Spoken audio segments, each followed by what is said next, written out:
tardes. En el siguiente video vamos a abordar diferentes temas con el objetivo de explicar qué es la distribución semántica, qué es la semántica, tipos de semánticas, campos semánticos, sus tipos y claves contextuales, entre otros temas. Los ejemplos que se utilizarán son enfocados en el área de la psicología. Ahora bien, ¿qué es la distribución semántica? Es la rama de la investigación que estudia y desarrolla teorías y métodos para cuantificar y categorizar las similitudes semánticas entre los elementos lingüísticos. Por otra parte, ¿qué es la semántica? La semántica estudia el significado de las palabras, así como también el cambio que éste experimenta a lo largo del tiempo. Existen varios tipos de semántica. Está la semántica sincrónica y la semántica diacrónica. La primera se encarga de estudiar el significado de una palabra en un momento determinado. Ejemplo,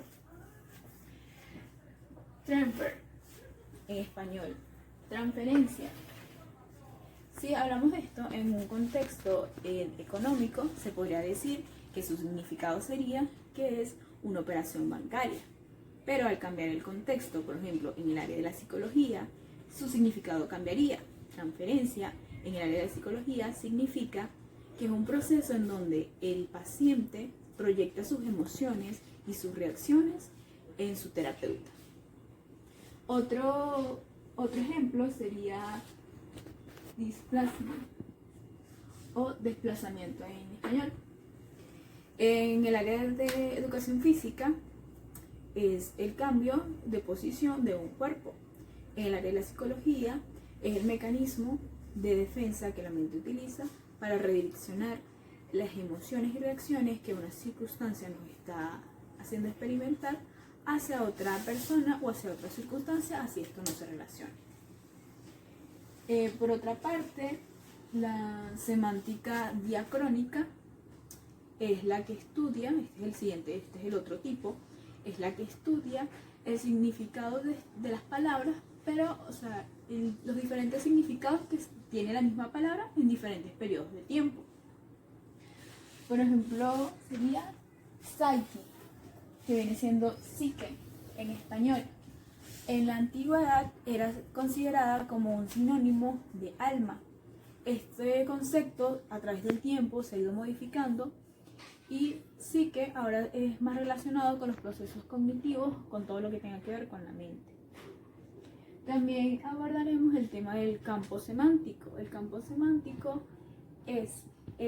son palabras o grupos de palabras que tienen una relación estrecha. Ejemplo sería el psicoanálisis, gestalt, humanismo y conductismo.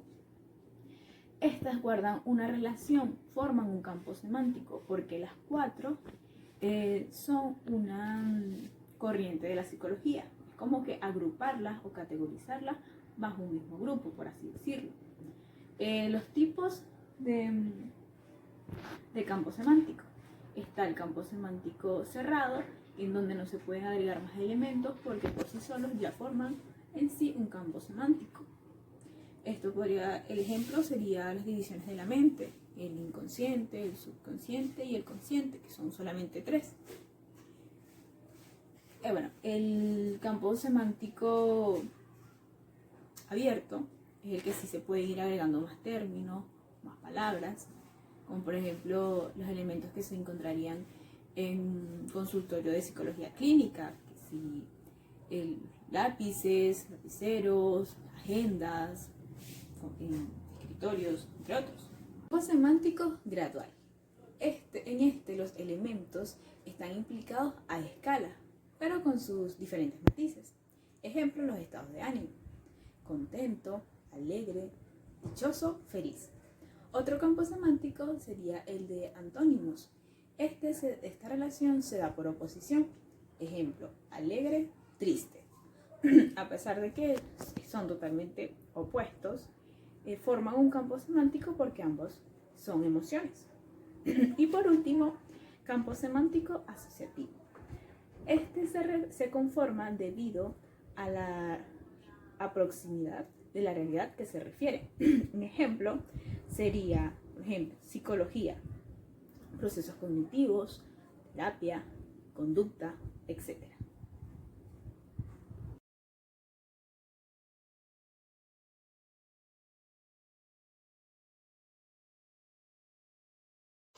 Cuando traducimos textos del inglés al español, debemos tomar en cuenta 3 elementos, que son la pragmática, la semántica y la sintaxis. Esta última nos ayuda a determinar el significado de las palabras según la posición que ésta ocupe dentro de la oración. Las palabras no actúan individualmente, sino que el contexto que las rodea también le va a dar un significado. En este caso, según la sintaxis, el orden en el que se acomoden las palabras o se dispongan estas dentro de una oración o un texto es lo que va a determinar el sentido como tal y en general de la oración. Ejemplo, en el primer caso tenemos el siguiente texto o la siguiente oración. The disturbance of identity implies an important discontinuity of the sense of self. En este caso, según la sintaxis en el español y también en el inglés, funciona a través de sujeto, verbo y predicado. En este caso, the disturbance of identity es el sujeto en esta oración. Implies es el verbo. An important discontinuity of the sense of self es el predicado.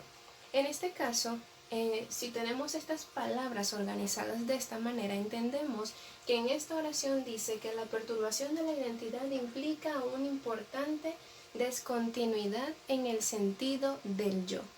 Sin embargo, si vamos al caso número 2, vemos que dice The discontinuity of the sense of self implies an important disturbance of identity. En este caso, el sujeto no sería the disturbance of identity, sino que sería the discontinuity of the sense of self. El verbo sería el mismo, implies, y el predicado también cambiaría. A diferencia en el primer caso que el verbo era an important discontinuity of the sense of self, en este caso el predicado sería an important disturbance of identity. En los dos casos se usan exactamente las mismas palabras, pero el orden en el que en estas están dispuestas nos va a decir el sentido y el mensaje del texto. En el primer caso nos indica que the disturbance of identity o la perturbación de la identidad causa o implica una descontinuidad en el sentido del yo y del sentido de la entidad, es decir, que la causa de una descontinuidad en el sentido del yo es la perturbación de la identidad a través del desorden de identidad disociativa o dissociative identity disorder. Pero en el segundo caso vemos que dice que la descontinuidad en el sentido del yo es el que causa la perturbación en la identidad. Tomando en cuenta el segundo elemento, el cual es la semántica, entendemos que es el significado de las palabras. Y para ello también hacemos uso del campo semántico, el cual nos ayuda a encontrar las palabras con rasgos similares en su significado. En el texto que hemos elegido podemos deducir que es un tema de psicología debido a las palabras que en él se expresan, aún más específicamente acerca de los trastornos mentales, específicamente del trastorno de identidad disociativa o Dissociative Identity Disorder, DID, como son sus siglas en inglés. ¿Cómo hemos deducido esto? Pues hemos buscado el campo semántico en este texto y hemos encontrado diferentes frases o palabras que nos hacen alusión a este desorden, que es Dissociative Identity Disorder o trastorno de identidad disociativa, Disturbance of Identity o perturbación de la identidad, Behavior, conducta, Memory, memoria, Perception, percepción. De esta manera podemos entender que el mensaje principal de este texto es el trastorno de identidad disociativa, Dissociative Identity Disorder. Entonces podemos concluir que el campo semántico nos ayuda a deducir rápidamente cuál es el significado principal o el mensaje principal del texto que estamos leyendo. Ahora bien, una misma palabra puede tener más de un significado. ¿Cómo sabremos entonces cuál es el significado que ésta va a adquirir dentro de la oración o dentro del texto? Para eso es la pragmática. Debemos ver el contexto en el que se encuentra una palabra para deducir cuál es el significado que ésta va a tomar. Es decir, que el contexto influye en el significado de la palabra. Viendo el primer ejemplo, dissociative identity disorder is an identity disturbance characterized by two or more well-defined personality states. La palabra states es la que vamos a estudiar. Esta significa estado y puede referirse a entidad federal o a una condición. Cuando hablamos de entidad federal se refiere a un país o estados gubernamentales, por ejemplo, United States of America. Ahí estamos hablando de entidad federal. Y cuando hablamos de condición, hablamos de estado de ánimo, estado mental. Por ejemplo, I'm sad, I'm happy. Estamos hablando de estado de ánimo. Viendo entonces el contexto en el que se encuentra situado la palabra states en este momento, vemos que se está refiriendo al dissociative identity disorder o trastorno de identidad disociativa, por lo que nos hace referencia a un tema de psicología, por lo que no creemos que está hablando de entidades federales, así que llegamos a la conclusión de que en este contexto la palabra states se refiere a condición. Entonces, llevándolo al español, ¿qué significaría ese estado junto a la palabra que tiene a su lado? Well-defined personality state, estado de personalidad. Entonces quiere decir que el trastorno de identidad disociativa es una perturbación de la identidad caracterizado por dos o más personalidades o estados de personalidades bien definidos. Aquí nos está diciendo uno de los aspectos o criterios para diagnosticar el dissociative identity disorder o trastorno de identidad disociativa. En el segundo caso, vemos esta oración. The disturbance of identity implies alterations of affection, behavior, memory, perception, and or motor sensitive operation. La palabra operation es la que vamos a tomar en este caso. Significa operación y puede referirse a actividad, intervención quirúrgica y funcionamiento. Cuando hablamos de actividad, vamos a colocar un ejemplo. He was the head of SIA operations. Ahí estamos hablando de una operación policíaca, una operación que se llevó a cabo para hacer tal vez un arresto o un estudio de algo. Cuando hablamos de intervención quirúrgica se refiere a cirugías. Operation también puede referirse a cirugías cuando hablamos de intervención quirúrgica. Por ejemplo, she's recovering from an operation she had last week. Ella se está recuperando de una operación que tuvo la semana pasada. Ahora, si hablamos de funcionamiento, hablamos de la operación que algo genera cuando está en funcionamiento, cuando está trabajando.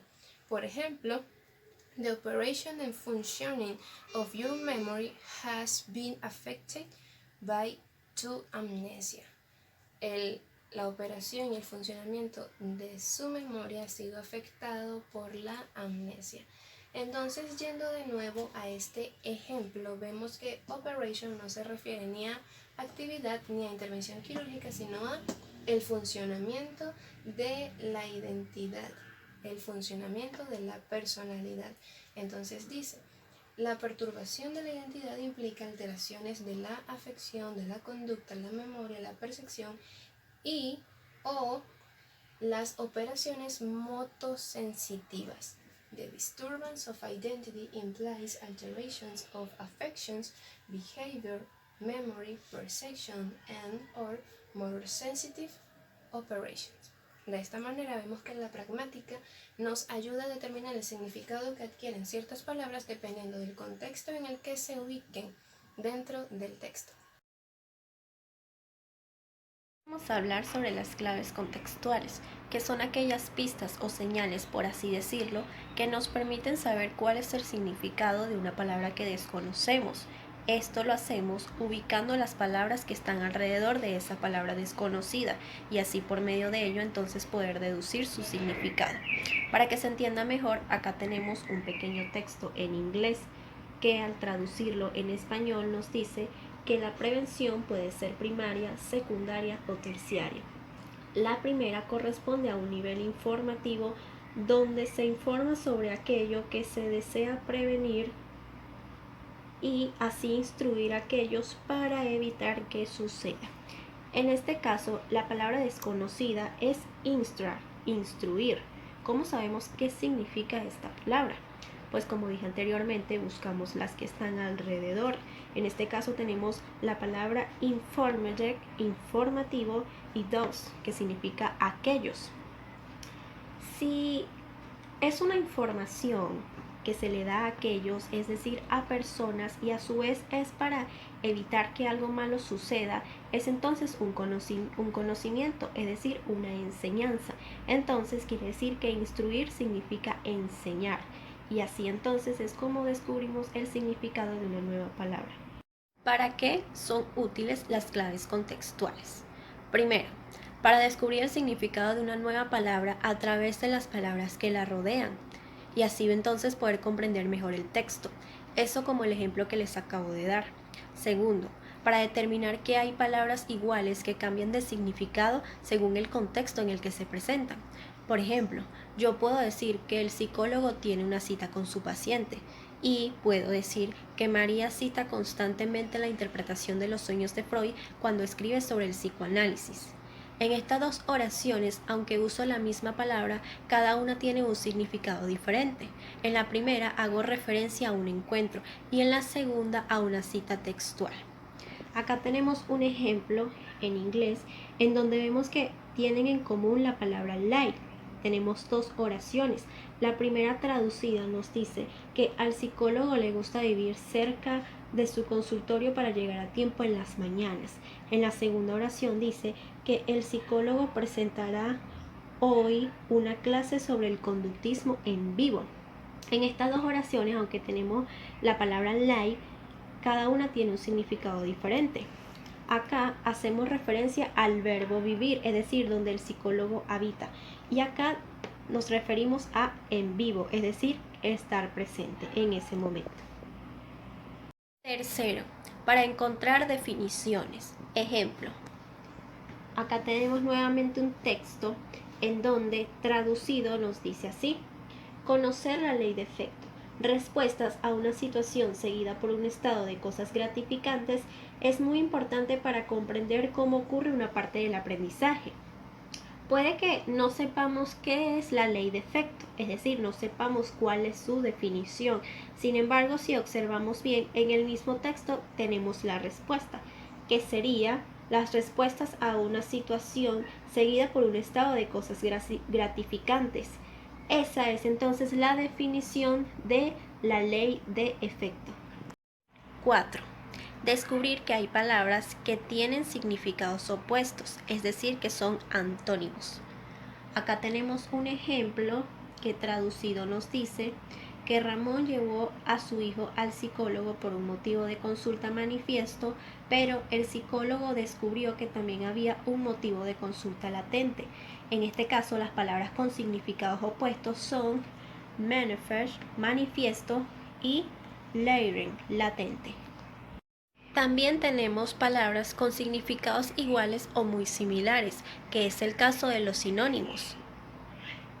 Acá nos dice: es increíble ver cómo las personas y los contextos sociales influyen de una manera impresionante en la conducta de cada individuo. Acá los sinónimos son incredible, increíble, e impressive, impresionante. Tipos de claves de contextos. Existen diversos tipos de claves de contexto. Sin embargo, a continuación voy a mencionar los más comunes. El primero es las claves por comparación o contraste, que consiste en encontrar el significado de una palabra por medio de otra palabra que sea opuesta. Esto es como el ejemplo que di anteriormente sobre Ramón, que lleva a su hijo a consulta con un motivo de consulta manifiesto, y el psicólogo descubre que también hay un motivo de consulta latente. Suponiendo que no sabemos qué significa latente, pero sí sabemos qué significa manifiesto. Manifiesto es lo que expresa el consultante al llegar a la consulta. Entonces, si latente es lo opuesto, quiere decir que es lo que no expresa. Y allí descubrimos el significado de la palabra latente. Claves de síntesis. En esta, la palabra desconocida resume la idea que se presenta. Por ejemplo, los psicólogos observan, experimentan y comprueban. Se la pasan haciendo ciencia porque es necesario. En este ejemplo, supongamos que la palabra desconocida es ciencia, science. Esta palabra, a su vez, resume las demás palabras, porque observar, experimentar y comprobar es lo que se hace en la ciencia. Claves verbales. En este caso, la oración que va antes o después de la oración que contiene la palabra desconocida nos proporciona alguna idea de su posible significado. Por ejemplo, todos los días Patricia se dirige a la escuela de la Gestalt, en donde estudia la percepción humana, ya que le gustaría dedicarse a esta corriente. Acá, la palabra desconocida es Gestalt. ¿Cómo sabemos qué significa Gestalt? Pues tenemos que fijarnos en las palabras que están alrededor, a ver cuáles de ellas nos proporciona alguna pista. Por acá tenemos Human Perception, percepción humana, y Currents, corriente. Ya por allí nos está diciendo que la Gestalt es una corriente dedicada a la percepción humana. Claves por clasificación. En este caso, podemos encontrar el significado de una palabra a través de un conjunto de palabras que tengan relación en su idea de una misma realidad, y se puede hacer entonces una clasificación general. Por ejemplo, en la mesa del consultorio de la psicóloga hay un lápiz, un rotulador y un bolígrafo. Suponiendo que no sabemos lo que significa rotulador, es decir, marker, entonces lo deducimos a través del grupo de palabras que está a su alrededor, que serían lápiz y bolígrafo. ¿Para qué sirven los lápices y los bolígrafos? Para escribir. Por lo tanto, por medio de ello podemos deducir que el rotulador también es un instrumento que sirve para escribir. Claves de definición. Son aquellas en las que la palabra desconocida está definida por otras palabras que se encuentran en la misma oración. Por ejemplo, Rubén quiere ser neuropsicólogo para encargarse de evaluar y tratar a personas con trastornos o lesiones del sistema nervioso central. Acá la palabra desconocida es neuropsicólogo, neuropsychologist. ¿Cómo sabemos qué significa esta palabra? Nuevamente tenemos que fijarnos en las palabras que están alrededor. Si nos damos cuenta, allí dice evaluar y tratar. Los que evalúan y tratan son los psicólogos. A su vez, también vemos que dice sistema nervioso central. Entonces, quiere decir que neuropsicólogo se refiere a un psicólogo especializado en el sistema nervioso central.